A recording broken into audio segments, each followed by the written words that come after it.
திருமணம் கொஞ்சம், அதாவது 7ஆம் இடத்துக்கு அதிபதி 12ஆம் இடத்துல மறையும் போது வரன் பார்த்துக்கிட்டு இருக்கிறவங்களா இருந்தீங்கன்னா நிச்சயமாக ஒரு சிலருக்கு தாமதப்படுத்தி தான் பார்ப்போம். ஏன்னா 12ஆம் இடத்துல மறையும் போது அந்த கிரகம் வேலை செய்யாது. இல்லை கணவன் மனைவி நாங்கள் பிரிஞ்சிருக்கிறோம், எங்கள் சூழலை சேர முடியல, இல்லை சேரத்துக்கு வாய்ப்பு இருக்குதா அப்படிமானா ஒரு சின்ன பிரச்சனைக்காக வேண்டி விலகி இருந்தீங்கன்னா இந்த டைமில் போய் நீங்கள் முயற்சி எடுத்தீங்கன்னா அது இந்த பிரச்சனை பெருசாகிறதுக்கு தான் வாய்ப்பு இருக்குது. அதனால் தனஸ்தானம் குடும்பஸ்தானத்துக்கும் அதே மாதிரி 7ஆம் இட கலஸ்தரஸ்தானத்துக்கும் அதிபதியும் சொல்லக்கூடிய செவ்வாய் பகவான் 12ஆம் இடத்துல போய் மறைஞ்சிருக்கிறதுனால கிட்டத்தட்ட உங்களுக்கு 28 தேதி வரைக்குமே கொஞ்சம் மன உளைச்சல் இருக்குதா செய்யும். திருமணம் குடும்பத்துக்கு சார்ந்த விஷயங்கள் கொஞ்சம் தடை ஏற்படும்.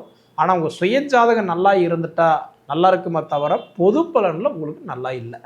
இப்போ நாம் பார்த்துட்டு இருக்கக்கூடிய ஒரு தலைப்பு அப்படின்னு பார்த்தீங்கன்னா ஆவணி மாதத்துக்கு உண்டான மாத பலன்களை பற்றி தான் இந்த காணொலியில் பார்த்துட்ருக்குறேங்க. பொதுவாக இந்த ஆவணி மாதம் பிறக்கக்கூடிய ஒரு அற்புதமான ஒரு தருணம் பார்த்தீங்க அப்படின்னா நிகழும் மங்களகரமான விசுவாவசு வருடம் ஆவணி மாதம் 1ஆம் தேதி ஞாயிற்றுக்கிழமை அதிகாலையில் ஆகஸ்ட் மாதம் 17ஆம் தேதி அன்னைக்கு இந்த மாதம் பிறக்கப்படுதுங்க. அதுவும் பார்த்தீங்க அப்படின்னா ரோகிணி நட்சத்திரம் 1ஆம் பாதத்தில், அதாவது ரிஷப ராசியில், சிம்ம லக்னத்தில், சந்திர பகவானுடைய திசையில் 42 டிகிரியில் தான் இந்த மாதம் பிறக்கப்படுதுங்க. அப்படி பிறக்கக்கூடிய இந்த ஒரு காலகட்டத்தில் பார்த்திங்கன்னா காலச்சக்கரத்தின் 7வது ராசின்னு சொல்லக்கூடிய துலா ராசியில் பிறந்தவங்களுக்கு இந்த ஆவணி மாதம் என்னென்ன மாற்றங்களை கொடுக்க போகிறாரு அப்படின்றத பற்றி தான் நம்ம கொஞ்சம் ஆதாரபூர்வமாக இந்த காணொலியில் இப்போ பார்த்துட்ருக்குறேங்க. அதுக்கு முன்னாடி பார்த்திங்கன்னா இந்த ஆவணி மாதம், அதாவதுல வரக்கூடிய ஒரு முக்கியமான நாட்கள் பற்றி நம்ம முதல்ல பார்த்துருவோம். அதாவதுன்றது 6ஆம் தேதி அன்னைக்கு பார்த்தா வாஸ்து நாள். நிறைய பேருக்கெல்லாம் பார்த்தா இந்த வாஸ்து நாள் என்னைக்கு வரும் அப்படின்னு எதிர்பார்த்துட்டு இருப்பாங்க. ஏன்னா வாஸ்து நாள் சொல்கிறது ஒரு கட்டட வேலை, வீட்டு வேலை, ஆல்ட்ரேஷன் இந்த மாதிரி ஒன்றது வாஸ்துக்கு சம்மந்தப்பட்ட நாள் பார்த்தா உங்களுக்கு 6ஆம் தேதி ஆவணி மாதம் 6ஆம் தேதி வாஸ்து நாள். அது நீங்கள் யூஸ் பண்ணுறவங்க பண்ணிக்கலாம்.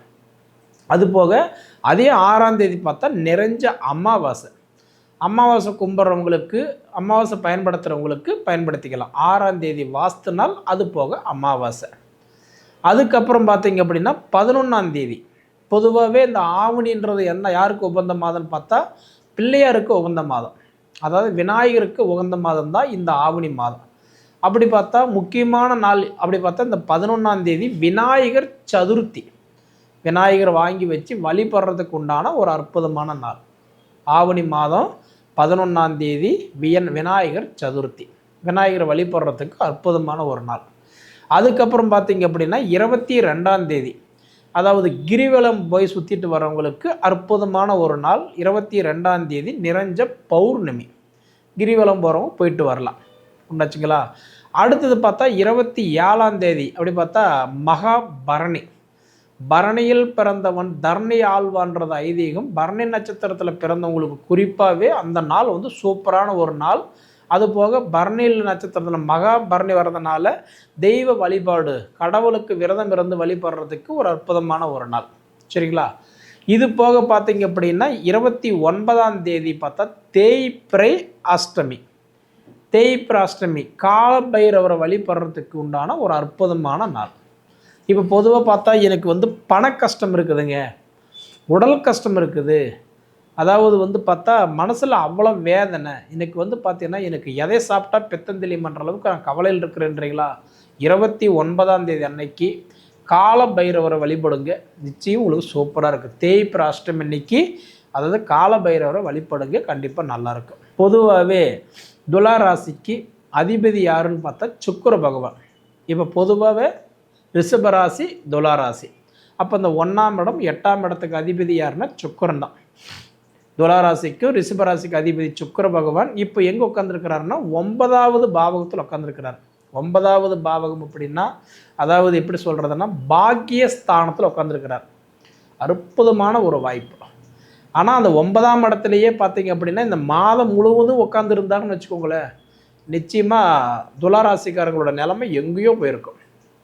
ஆனால் 4ஆம் தேதி நைட்டு 4 நாள் மட்டும்தான் அவர் வந்து அந்த 9வது பாவகத்தில் இருப்பார். அதுக்கு மேலே அவர் என்ன பண்ணுறாருன்னா 9வது வீட்டிலிருந்து 10வது வீட்டுக்கு வந்துடுறாரு. அப்போ மிதுன ராசியிலிருந்து கடக ராசிக்கு பயிற்சி ஆகிறார். சரிங்களா? அப்போ அந்த 4 தேதி வரைக்கும் பார்த்தீங்க அப்படின்னா, அதாவது ஏதாவது ஒரு முக்கியமான நிகழ்ச்சி, ஏன்னா பாக்கியஸ்தானம்னா அது திருமண பாக்கியம் எடுத்துக்கலாம், புத்திர பாக்கியம் எடுத்துக்கலாம், வாழ்க்கை பாக்கியம் எடுத்துக்கலாம், வாழ்வாதார இடத்தை எடுத்துக்கலாம். அதுக்கெல்லாம் பார்த்தா அந்த 4 நாள் பார்த்தா கண்டிப்பாக நல்லாயிருக்கும். நான் சொந்த தொழில் தான் பண்ணுறேங்க, ஆனால் எனக்கு வாழ்வாதாரம் நல்லா இல்லை, வளர்ச்சி நல்லா இல்லை, மாடு மாதிரி நான் உழைக்கிறேன், மனுஷருக்கு உண்டான மதிப்பு மரியாதை கூட இல்லைங்க அப்படின்னு சொல்கிறவங்களுக்கெல்லாம் பார்த்தா நிச்சயமாக உங்களுக்கு வந்து கட்டன்றது 5ஆம் தேதியிலிருந்து சுக்கிர பகவான் 10ஆம் இடத்துக்கு, குறிப்பாக 10ஆம் இடம் சுயத்தொழில் ஸ்தானத்துக்கு வர்றதுனால சொந்த தொழில் பண்ணிகிட்டு இருக்கிறவங்களுக்கு எல்லாமே நல்லாயிருக்கும். கிட்டத்தட்ட எத்தனை தேதி வரைக்கும் இருக்குதுன்னு பார்த்தா அடுத்ததுன்றது வந்து பார்த்துட்டிங்க அப்படின்னா 30ஆம் தேதி வரைக்கும், 5ஆம் தேதியிலிருந்து 30ஆம் தேதி வரைக்கும் பார்த்தீங்கன்னா அந்த சுக்கிர பகவான் உங்களுக்கு 10ஆம் இடத்துல தான் இருப்பார். அப்போ அந்த காலகட்டம் உங்களுக்கு சூப்பராக இருக்கும். சரிங்களா? அதே மாதிரி பார்த்துட்டிங்க அப்படின்னா உங்களுக்கு செவ்வாய் பகவான் பொதுவாக உங்களுக்கு 2ஆம் இடத்துக்கும் அதே மாதிரி 7ஆம் இடத்துக்கும், 2ஆம் இடம்ன்றது குடும்பஸ்தானத்துக்கும் 7ஆம் இடம் கலஸ்திரஸ்தானத்துக்கும் அதிபதினு சொல்லக்கூடியவர் யாருன்னு பார்த்தா இந்த செவ்வாய் தான். அந்த செவ்வாய் போய் 12ஆம் இடத்துல மறைஞ்சிட்டார். பொதுவாக யோசனை பண்ணுங்க, உங்களுக்கு குடும்பஸ்தானத்தில் ஏதாவது குடும்பத்தில் நல்லது நடக்குமா, இல்லை 2வது பார்த்தா இன்றைக்கி ஏதாவது 7ஆம் இடம் திருமண வாய்ப்பு நல்லா இருக்கா, இந்த 2மே எதிர்பார்க்குறவங்களுக்கு வந்து பார்த்தா உங்கள் ராசிக்கு அதிபதி 12ஆம் இடத்துல போய் மறையும் போது என்ன பண்ணுவார்னா திருமணம் கொஞ்சம், அதாவது 7ஆம் இடத்துக்கு அதிபதி 12ஆம் இடத்துல மறையும் போது வரன் பார்த்துக்கிட்டு இருக்கிறவங்களா இருந்தீங்கன்னா நிச்சயமாக ஒரு சிலருக்கு தாமதப்படுத்தி தான் பார்ப்போம். ஏன்னா 12ஆம் இடத்துல மறையும் போது அந்த கிரகம் வேலை செய்யாது. இல்லை கணவன் மனைவி நாங்கள் பிரிஞ்சிருக்கிறோம், எங்கள் சூழலை சேர முடியல, இல்லை சேரத்துக்கு வாய்ப்பு இருக்குதா அப்படிமான ஒரு சின்ன பிரச்சனைக்காக வேண்டி விலகி இருந்தீங்கன்னா இந்த டைமில் போய் நீங்கள் முயற்சி எடுத்தீங்கன்னா அது இந்த பிரச்சனை பெருசாகிறதுக்கு தான் வாய்ப்பு இருக்குது. அதனால் தனஸ்தானம் குடும்பஸ்தானத்துக்கும் அதே மாதிரி 7ஆம் இட கலஸ்தரஸ்தானத்துக்கும் அதிபதியும் சொல்லக்கூடிய செவ்வாய் பகவான் 12ஆம் இடத்துல போய் மறைஞ்சிருக்கிறதுனால கிட்டத்தட்ட உங்களுக்கு 28 தேதி வரைக்குமே கொஞ்சம் மன உளைச்சல் இருக்குதா செய்யும். திருமணம் குடும்பத்துக்கு சார்ந்த விஷயங்கள் கொஞ்சம் தடை ஏற்படும். ஆனால் உங்கள் சுய ஜாதகம் நல்லா இருந்துட்டா நல்லா இருக்குமே தவிர பொது பலனில் உங்களுக்கு நல்லா இல்லை. சரிங்களா? அடுத்தது பார்த்தா உங்களுக்கு 3ஆம் இட தைரிய ஸ்தானத்துக்கும் 6ஆம் இட ரோகஸ்தானத்துக்கும் அதிபதினு சொல்லக்கூடிய குரு பகவான் 9ஆம் இடத்துல இருக்கிறார். பாக்கிய குருவாக இருக்கிறார். அற்புதமான ஒரு வாய்ப்பு. பாக்கியஸ்தானம் பொதுவாக பார்த்தீங்க அப்படின்னா இன்றைக்கி பாக்கியஸ்தானத்தில் போய் குரு உக்காந்துட்டாருன்னு வச்சுக்கோங்களேன், நிச்சயமாக நல்ல நல்ல பலன்களை கொடுப்பார். உங்கள் ஜாதகத்திலையுமே இப்போ நீங்கள் திருமண வரன் பார்த்துட்டு இருக்கீங்க, இல்லை குழந்தை பாக்கியத்துக்கு வரன் பார்த்துட்ருக்கீங்க, இல்லை 2வது வந்து எனக்கு ஏதாவது அடுத்த கட்டத்துக்கு போகிறதுக்கு ஏதாவது முயற்சி நான் எடுத்துகிட்டு இருக்கிறேன், அது தொழில் விஷயமா இருக்கலாம், இல்லை குழந்தை இல்லை ஒரு டெஸ்ட் டியூப் எடுக்க வைக்கிறதுக்காக வேண்டியோ, இல்லை தத்தெடுத்து வளர்த்துறதுக்காக வேண்டியோ, இல்லை குழந்தைக்கு ட்ரீட்மெண்ட் பண்ணிகிட்ருக்குறோம் அப்படின்னு சொன்னீங்கன்னா அந்த பாக்கியஸ்தானத்தில் போய் உங்களுக்கு வந்து குரு உட்காந்துருக்கிறதுனால நிச்சயமாக ஒரு சிலருக்கு அந்த வாய்ப்புகள் கொடுத்துருவார். ஏன்னா உங்களுக்கு செவ்வாய் 12ஆம் இடத்துல மறைஞ்சிருக்கிறாரு. அது கிட்டத்தட்ட 50% பேருக்கு பாதிப்பு கொடுப்பார், தடை கொடுப்பார். ஆனால் குரு பகவான் வந்து அதை மீறி ஒரு சிலருக்கு கொடுத்துருவார். சரிங்களா? அது உங்கள் ஜாதகம் நல்லா இருந்தால், அதாவது கண்டிப்பாக அந்த ஈர்ப்பு சக்தி இருந்ததுன்னா கண்டிப்பாக அது கிடைக்கிறதுக்கு நிறைய வாய்ப்பு உண்டு. சரிங்களா? அப்போ இது போக பார்த்தீங்கன்னா உங்களுக்கு 4ஆம் இடம் சுகஸ்தானத்துக்கும் 5ஆம் இடம் புத்திரஸ்தானத்துக்கும் உங்களுக்கு அதிபதியே யாருன்னு பார்த்தா சனி பகவான் தான். 6ஆம் இடத்துல உட்காந்துருக்கிறார், ரோகஸ்தானத்தில் உட்காந்துருக்கிறார். பொதுவாக 6ஆம் இடம் சனி பகவானுக்கு 6ஆம் இடம் பார்த்தா அற்புதமான இடம், ரோகச்சனி.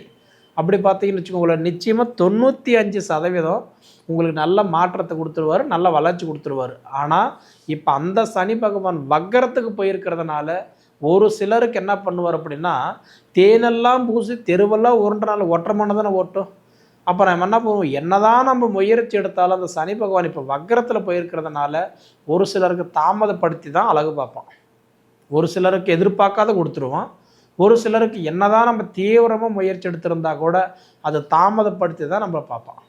ஏன்னா சனி பகவான் இப்போ வக்கரத்தில் போயிருக்கிறதுனால துளாராசிக்காரர்களுக்கு ஒரு சிலருக்கு அந்த மன உளைச்சல் கண்டிப்பாக இருக்க தான் செய்யுது. மன சங்கடங்கள், மன உளைச்சல் ஏதோ ஒரு வகையில் இப்போ வந்துடும் நம்ம நினச்சிருப்போம், அது தாமதமாகும். இப்போ கிடைச்சிரும் நம்ம எதிர்பார்த்துருப்போம், அது தாமதமாகும். புரியுதுங்களா? நம்ம நேரம் மற்றவங்களுக்கு போனால் சக்ஸஸ் ஆகுது, நம்ம நேரம் நமக்கு போனால் தாமதமாகுது. இது எதுனாலன்றது நம்ம யோசிக்கிறதுக்குள்ளே இந்த மாதம் போயிடும். சரிங்களா? அதனால் பார்த்தீங்கன்னா உங்களுக்கு நிச்சயமாக குரு பகவான் நல்ல இடத்துலேருந்து பார்வை பார்க்குறாரு. குரு நல்லது கொடுக்குறாரு.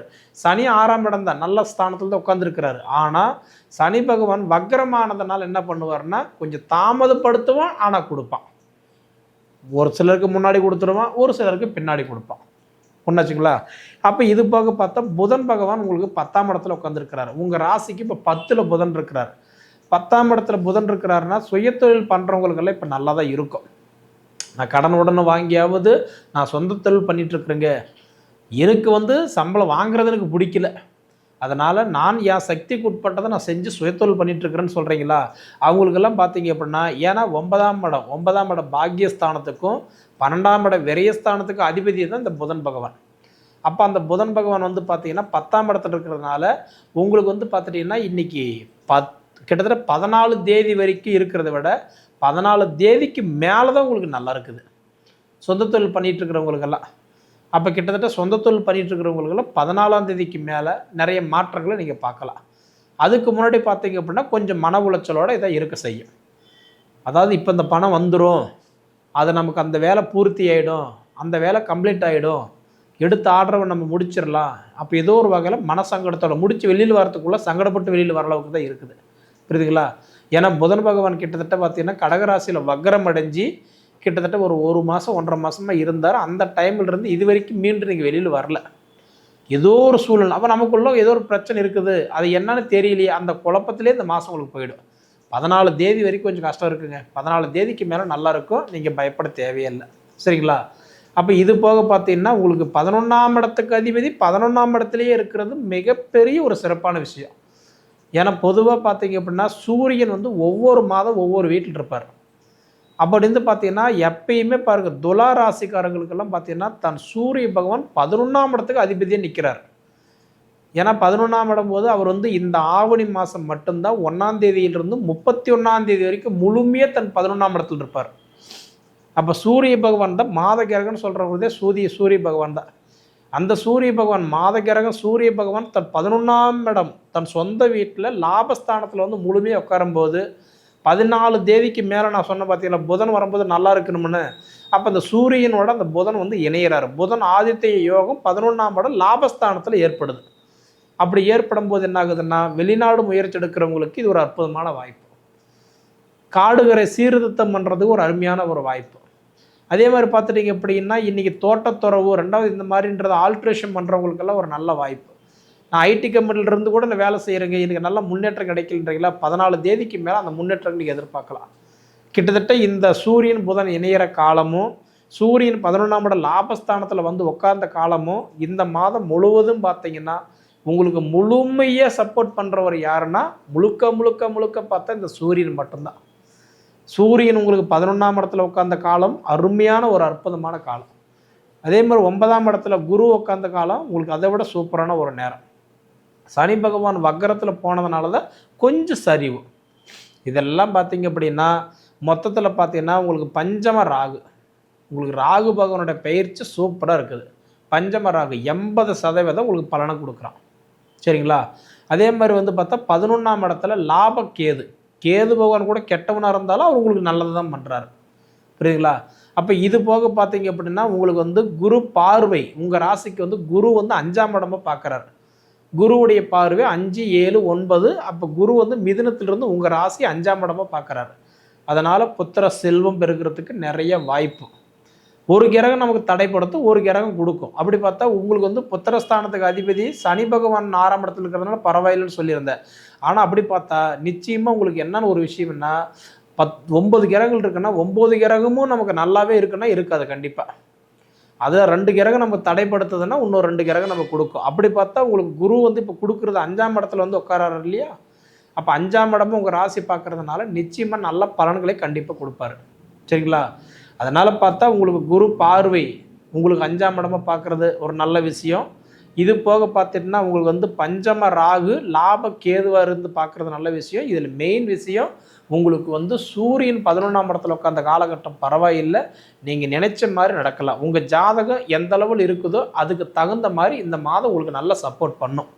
சரிங்களா? சரி நேயர்களே, உங்கள் பொன்னான நேரத்தை ஒதுக்கி எவ்வளவு நேரம் என்னோட காணொலியை நீங்கள் முழுமையாக பார்த்ததுக்கு மனசிலிருந்து கேட்டுக்கிறணுங்க. நன்றி.